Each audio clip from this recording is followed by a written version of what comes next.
Hello everyone, a very good evening guys, welcome to Plutus IAS. जैसा कि आप लोग जानते हैं that we are making a playlist for Indian economic services. So in this playlist a new topic today we are going to discuss, that is deflationary gap. Okay guys, watch the video, listen to it properly, and let me make you sure that once you go through the video, once you listen to this video, the concept of deflationary gap would be 100% clear to you. Okay, तो चलिए शुरू करते हैं। Deflationary gap guys, ये concept economics के wizard John Maynard Keynes ने दिया था। ये कॉन्सेप्ट हमें कीन्स ने दिया था। Actually when in 1928-9 when the depression came, और ये डिप्रेशन यूएस से स्टार्ट हुआ था and it spread out through out the world. ठीक है, तब दुनिया की सारी इकोनॉमीज क्लासिकल्स को फॉलो कर रही थी, और क्लासिकल्स के कुछ प्रिंसिपल्स थे जिसमें कि लेसेस फेयर एक था, that government has got no business to be in business, minimum government intervention, ये सारी चीजें। ठीक है, यहां तक कि monetary policy is ineffective, fiscal policy will be ineffective, economy full employment में रन करेगी, खुद अपने आप को एडजस्ट करेगी। ये सारे जो प्रिंसिपल्स थे क्लासिकल से कि इसी पर दुनिया की सारी इकोनॉमीज फंक्शनल थी। जब डिप्रेशन आया और क्लासिकल्स का कहना था कि इकोनॉमी खुद अपने आप को एडजस्ट कर लेगी, ये टेम्परेरी फेज होता है, फिर से आ जाएगा फुल एम्प्लॉयमेंट, पर ऐसा हुआ ही नहीं। 12-13 इयर्स तक पूरी दुनिया डिप्रेशन को झेलती रही। तब 1934-35 में जॉन मेनर्ड कीन्स ने अपनी बुक में ये चीज बताई, एक नया इकोनॉमिक्स का जोन खोला कि कैसे इस फेज से गवर्नमेंट या इकोनॉमीज बाहर आ सकती है। ठीक है, और उसी में उन्होंने कॉन्सेप्ट दिया डिफ्लेशनरी गैप का, कि उस टाइम पे जो कॉन्करेंट कंडीशंस थी उसके हिसाब से उन्होंने बताया कि डिफ्लेशनरी गैप क्या होता है। डिफ्लेशनरी गैप को समझने के लिए हमें दो चीजों को समझना होगा। कीन्स ने कभी भी इनकम आउटपुट डिटर्मिनेशन के लिए कभी भी सप्लाई साइड की बात नहीं करी है। अलग अलग बुक्स कीन्स का एग्रीगेट सप्लाई कर्व और एग्रीगेट डिमांड कर्व दिखा देते हैं, लेकिन जो आप एग्रीगेट सप्लाई कर्व की बात करते हो उसको एक्चुअली कीन्स ने अपनी बुक में theory of employment income and interest, इसमें उन्होंने इसको एक्स एंटे डिमांड बोला है। इसी एक्स एंटे डिमांड को आप एग्रीगेट सप्लाई कहते हो। एक्स एंटे डिमांड का मतलब होता है प्लान्ड डिमांड।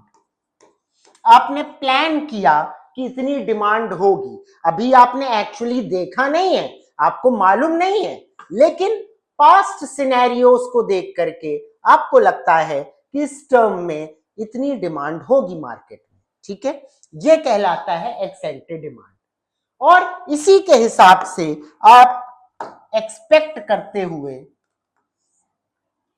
ये एक्स एंटे डिमांड का कर्व है और जिनसे स्टार्ट होता है। ठीक है, आप इसी के हिसाब से एक्सपेक्ट करते हो और इसी के हिसाब से आप चीजें करते हो। यहां पर आप वाई लेंगे।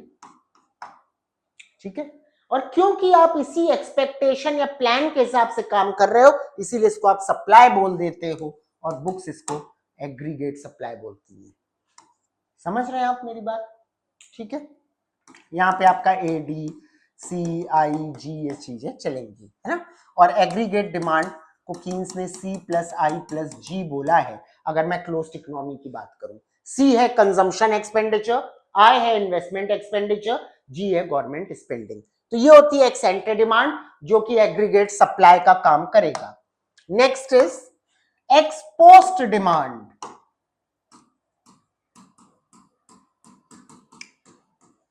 एक्स पोस्ट डिमांड को ही कीन्स एग्रीगेट डिमांड बोलते हैं। एक्स पोस्ट डिमांड को ही कीन्स एग्रीगेट डिमांड बोलते हैं, और एक्स पोस्ट डिमांड का कर्व ऐसे बनता है। ऐसे क्यों बनता है? ये मिनिमम कंजम्पशन है, इतना तो कंजम्पशन होएगा ही होएगा इकोनॉमी में।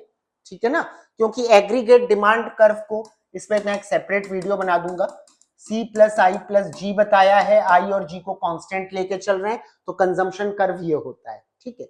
अभी उसमें मैं नहीं जाऊंगा, उसके लिए एक सेपरेट वीडियो बना देंगे। ये एग्रीगेट डिमांड होती है, ठीक। अब जब बात करी कीन्स ने डिफ्लेशनरी गैप की, तो कीन्स ने कहा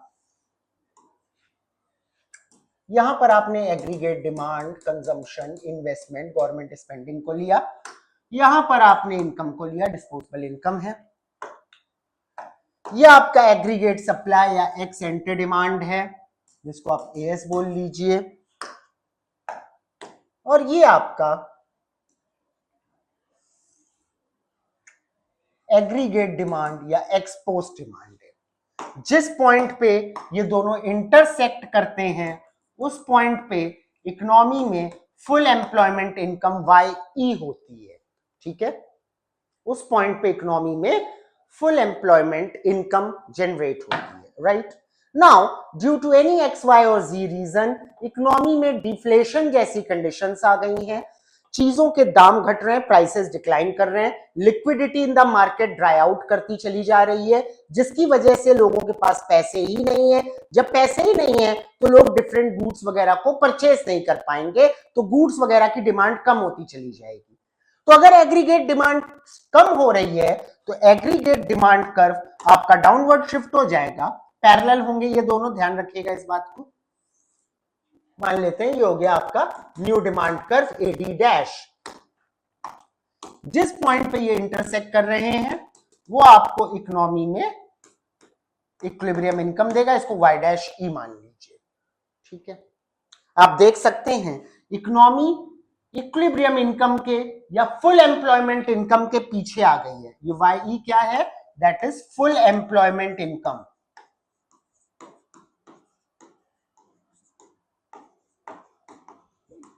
इकोनॉमी इससे बैकवर्ड मूव कर गई है, फुल एम्प्लॉयमेंट इनकम के पीछे आ गई है, ठीक है।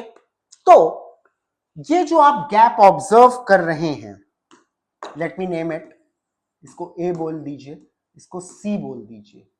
ये जो आप गैप देख रहे हैं फुल एम्प्लॉयमेंट पे काम करते हुए, आप ये जो नीचे डिक्लाइन कर गए हैं, यही कहलाता है डिफ्लेशनरी गैप, ठीक है। ये डिफ्लेशनरी गैप को कैसे सही किया जा सकता है? मॉनेटरी और फिस्कल टूल्स का इस्तेमाल करना होगा, सॉफ्ट या एक्सपेंशनरी मॉनेटरी पॉलिसी जिसमें इंटरेस्ट रेट कम करेंगे और मनी सप्लाई को आप इंक्रीज करेंगे, ठीक है। उसके बाद आपका दूसरा होगा फिस्कल पॉलिसी जिसमें आप स्पेंडिंग को इंक्रीज करेंगे और टैक्सेस को कट करेंगे। उससे जब आप अप्लाई करेंगे मॉनेटरी पॉलिसी, सॉफ्ट मॉनेटरी या एक्सपेंशनरी मॉनेटरी और सॉफ्ट फिस्कल या एक्सपेंशनरी फिस्कल को, तो आपका एग्रीगेट डिमांड कर्व वापस ऊपर शिफ्ट हो जाएगा और आपको फुल एम्प्लॉयमेंट इनकम पे वापस आ जाएंगे। आई होप आपको डिफ्लेशनरी गैप समझ में आया and you enjoyed the video. Thank you.